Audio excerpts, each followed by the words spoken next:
Final heat of the men's 50 backstroke. Michael Andrew of the United States of America, the top seed in lane number 4. He comes in with an entry time of 24:96.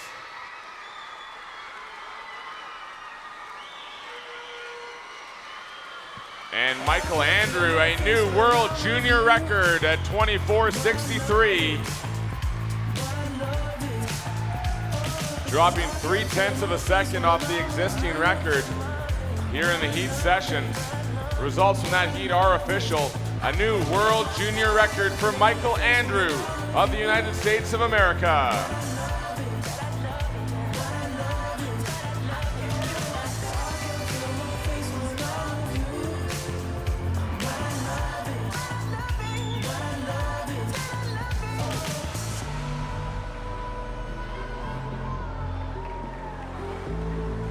Coming up on the scoreboard, your summary showing the top 8 of 16 qualifiers.